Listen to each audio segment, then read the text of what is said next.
benarkah Trowulan merupakan lokasi Kedaton Majapahit? Sebuah pertanyaan klasik yang telah jadi perdebatan para arkeolog dan sejarawan sejak lama. Berawal dari temuan artefak batu bata kuno oleh para perajin batu bata merah di Dusun Bendo, Desa Kumitir, Kecamatan Jatirejo, Kabupaten Mojokerto.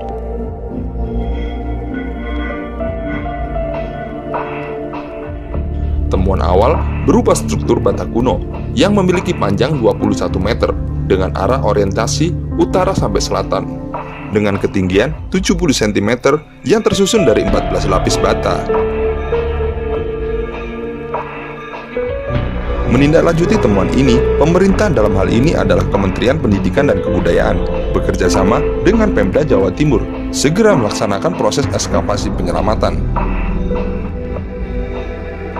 Berdasarkan hasil tanah yang telah digali, struktur bata kuno itu diyakini membentuk talut membentang dari utara ke selatan dengan panjang 200 meter. Talut atau pagar itu diperkirakan sebagai penguat kompleks bangunan elit pada masa kejayaan Majapahit. Dari struktur bangunan yang ditemukan, memperlihatkan bahwa di lokasi itu terdapat tempat pemujaan atau kawasan pemukiman elit di masa lalu.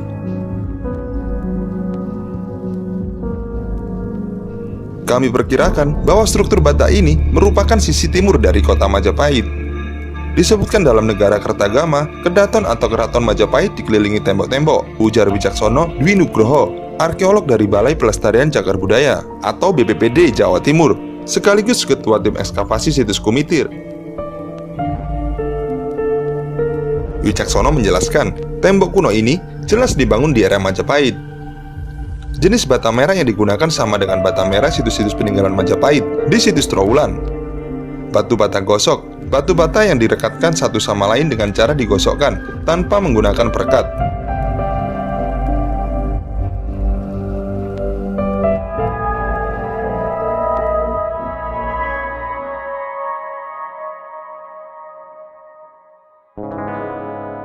Ya, beranjang sana ke Mojokerto, sebuah kota kabupaten yang berada 50-an kilometer di sisi barat Surabaya ini dikenal memiliki banyak sekali situs arkeologi. Selain situs Kumitir, yang belum lama ditemukan situs lainnya ialah Lebak Japung, Klinterjo, dan juga ratusan ritus arkeologi di Gunung Penanggungan. Semua itu berada di Kabupaten Mojokerto. Namun demikian, di atas semua itu, tentu saja yang paling sohor ialah situs Trowulan. Berada di kota kecamatan Trowulan, situs ini memiliki luas areal hampir 100 km persegi, dikenal sebagai menyimpan jejak-jejak kebesaran masa lalu Kerajaan Majapahit. Akses menuju situs Trowulan juga mudah dijangkau. Berada di dekat jalan raya dan hanya berjarak sekitar 12 km dari pusat kota Mojokerto. Situs Trowulan sendiri menyimpan banyak artefak bersejarah. Sebutlah misalnya Candi Brahu, Candi Beringin Lawang, Kolam Segaran, Candi Bajang Ratu, Candi Tikus, Komplek Makam Troloyo, Industri Kecil Kerajinan Logam Cor Desa Bejijong, Candi Kedaton, Candi Gentong, Makam Putri Cempa, Pendopo Agung, Situs Lantai Segi 6 Sentonorejo, Makam Panjang, Siti Inggil, Candi Binanjinggo, dan Situs Umpak Sentonorejo.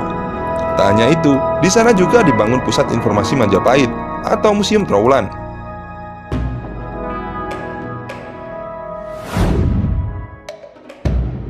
Pada akhir 2013, situs ini telah ditetapkan sebagai kawasan cagar budaya nasional berdasarkan SK Menteri Pendidikan dan Kebudayaan Republik Indonesia. Seperti diketahui, Kerajaan Majapahit adalah suatu negara tradisional masa lalu yang besar di tanah Jawa. Lokasinya ditenggarai berada di sekitar delta Sungai Brantas dan Brangkal. Bicara makna sejarah situs Trowulan, lokasi ini ditenggarai merupakan keberadaan ibu kota kerajaan.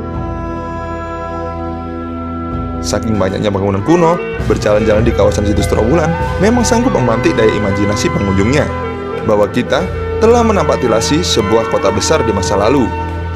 Kota yang memiliki kolam buatan sebesar 6,5 hektar berikut kanal-kanalnya yang tertata rapi.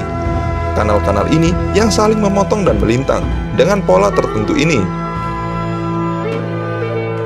terlihat berdasarkan hasil foto udara atau Geographical Information System, sebuah piranti mutakhir yang kini dapat menjadi sumber analisis sejarah. Tapi, benarkah situs Trowulan merupakan lokasi ibu kota atau Kedaton atau Royal City, Kerajaan Majapahit? sebuah pertanyaan klasik yang telah menjadi perdebatan para arkeolog maupun sejarawan sejak lama. Pertanyaan ini membawa pada pertanyaan lanjutan. Jika Trowulan bukan lokasi kedatangan Majapahit, lalu ibu kota tersebut berada di mana?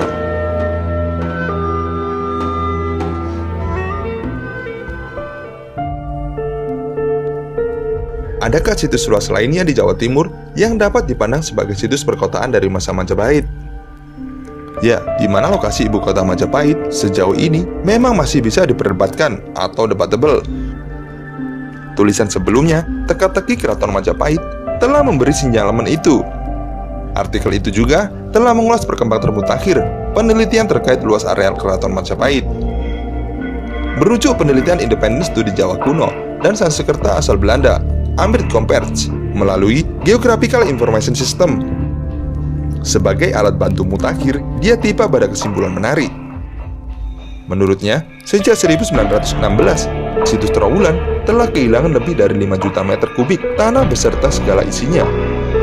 Akibat keserakahan para pemburu artefak kuno di zaman kolonial, pengetahuan tentang di mana lokasi sesungguhnya Keraton Majapahit juga menjadi hilang di telan zaman. Menarik dicatat, masih menurut penelitian Comperts, catatan Empu Prapanca dalam negara Kertagama sebenarnya barulah mengungkap sekitar 40% dari keseluruhan wilayah Keraton Majapahit. Ini berarti sisanya yang 60% nisbi tidak pernah dicatat oleh Empu Prapanca. Kesimpulan Comperts soal catatan Prapanca tak sepenuhnya melukiskan fakta tentang luas area kota kerajaan Majapahit. Tampaknya telah disadari oleh para arkeolog jauh-jauh hari.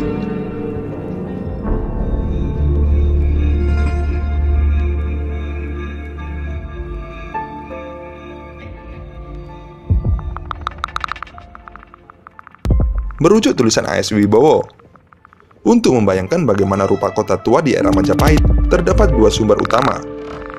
Pertama, Kakawin Nagara Kertagama, tulisan Empu Prapanca. Kedua, situs Trowulan di Kabupaten Mojokerto. Seperti diketahui, Nagara Kertagama selesai digubah Empu Prapanca pada 1365 Masehi. Dalam Kakawin ini terdapat berbagai uraian berkenaan dengan Majapahit. Selain mengisahkan perihal kerabat raja, upacara kebesaran di keraton, perjalanan-perjalanan Rajasa Nagara, juga perburuan raja, kitab ini juga memaparkan perihal keraton Majapahit pada era Raja Hayam Wuruk 1350 sampai 389 Masehi dan berbagai bangunan suci Hindu-Buddha saat itu.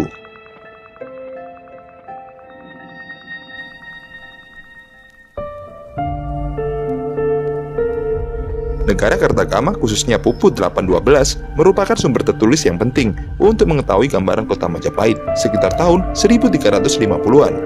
Dengan terperinci, Prapanca menguraikan keadaan ibu kota dari arah utara ke selatan tanpa menyebut-nyebut adanya tembok kota sebagai benteng. Prapanca langsung merinci bangunan-bangunan serta tempat-tempat penting lainnya. Namun sayangnya, berbagai penelitian arkeologi secara komparatif masih merujuk Wibowo. Sejauh ini, ternyata belum sepenuhnya berhasil memadukan kedua sumber sejarah tersebut. Menurutnya, tak satu pun deskripsi disebutkan Prapanca dapat secara pasti diidentifikasikan dengan salah satu peninggalan artefak situs Trowulan. Juga tidak satu pun peninggalan artefak yang ditemukan di situs Trowulan dapat segera dicarikan padanannya pada lukisan Prapanca dalam negara Kertagama. Ibu Kota Majapahit, Masa Kejayaan dan Pencapaian, karya Agus Aris Munandar, 2008. Juga menggarisbawahi adanya ketidaksinkronan antara data epigrafi Pupuh 8-12 dalam negara Kertagama dan temuan artefak-artefak di situs Trowulan. Selain itu, Munandar merujuk kitab Pararaton. Kitab ini memaparkan Raden Wijaya mendirikan kota Majapahit di daerah hutan Tarik atau Trik dan bukan di Trowulan. Dalam Pararaton, Tarik atau Trik dideskripsikan sebagai berada di sekitar muara Sungai Berantas. Sedangkan Trowulan sendiri sekarang terletak jauh dari tepi Sungai Berantas dan berada di daerah pedalaman Jawa Timur.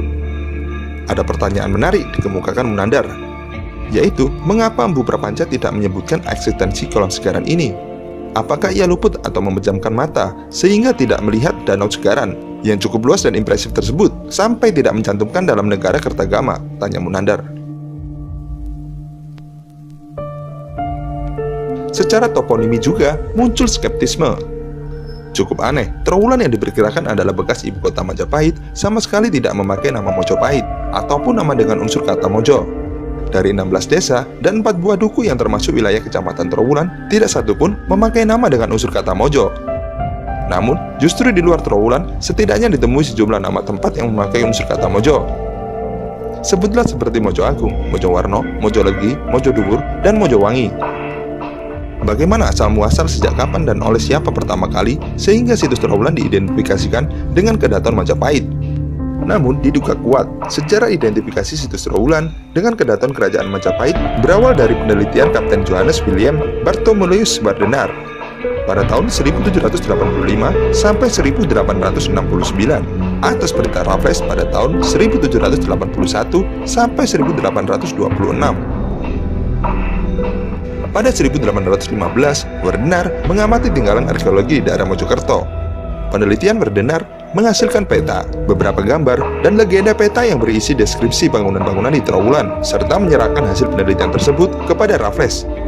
Dalam laporannya, ia selalu menyebutkan Inheritance van Majapahit, artefak-artefak yang ditemukan di Mojokerto, khususnya di Trowulan. Raffles sendiri, dalam karya legendarisnya History of Java, menyebutkan Remains of Gateway at Majapahit called Gapura Jati Pasar, dan menyebut One of the Gateway of Majapahit ketika menyebut Candi Brahu. Masih menggunakan bahan-bahan hasil penelitian Bardenar, beberapa peneliti lain seperti W.R. van Hovel 1849, J.K. Bierman 1854, dan Jonathan Wright menulis soal Majapahit dalam Journal of the Indian Archipelago and Eastern Asia. Melalui tulisan mereka ini, mudah diduga semakin terpatri kuat citra nama Trowulan dengan keberadaan kerajaan Majapahit. Tak berselang setelah itu, pada 1858, sebuah karya karangan J. Hackman yang berjudul Theory Sitting Over den Ouden Pilar van Majapahit juga diterbitkan. Karya ini membahas salah satu hasil pengamatannya saat dia berkunjung ke Trowulan. R.D.M. Verbeek tak terkecuali saat mengadakan kunjungan ke Trowulan, disebutkan antara tahun 1894 sampai 1916 saat Romojoyo Adinegoro menjadi Bupati Mojokerto. Ia menggali candi tikus dan juga merintis pembangunan Museum Mojokerto yang berisi benda arkeologis, temuan peninggalan Majapahit. Laporan-laporan tertulisnya kepada asisten residen mengenai daerah Trowulan selalu menyebut tentang Kedaton Majapahit. J. Knebel pada tahun 1907 melakukan inventarisasi berbagai peninggalan arkeologi yang ditemukan di Trowulan. Disusul pada tahun 1923, N.G. Krom menerbitkan ulasannya tentang peninggalan Majapahit di Trowulan dalam karyanya In Leading to the Hindu-Japanese Khans. Puncaknya ialah Henry McLean Pond pada tahun 1924 sampai 1926. Peneliti Belanda pertama yang menghubungkan antara gambaran kota Majapahit yang tercatat dalam Negara Kertagama dengan peninggalan arkeologis yang ditemukan di kawasan Trowulan. Hasilnya adalah sebuah sketsa tata kota Majapahit, dipadukan dengan peninggalan-peninggalan bangunan yang terdapat di situs Trowulan. Secara hipotesis McLean Pond menempatkan Kedaton Raja Majapahit di sebelah timur kolam Segaran, yaitu sekitar lokasi sisa-sisa bangunan Candi Minangjenggo. Di sebelah selatan Kedaton terdapat kediaman pemimpin keagamaan. Sebelah timur laut dan tenggara Kedaton terdapat tempat kediaman para pendeta Brahma dan tempat pemandian. Demikianlah semenjak itu, bulatlah sudah pendapat umum bahwa lokasi Kedaton Majapahit ditenggarai kuat berada di Trowulan. Di dalam karangan-karangan atau buku-buku sejarah, secara taken for granted menyebutkan Trowulan menjadi identik dengan lokasi ibu kota Majapahit.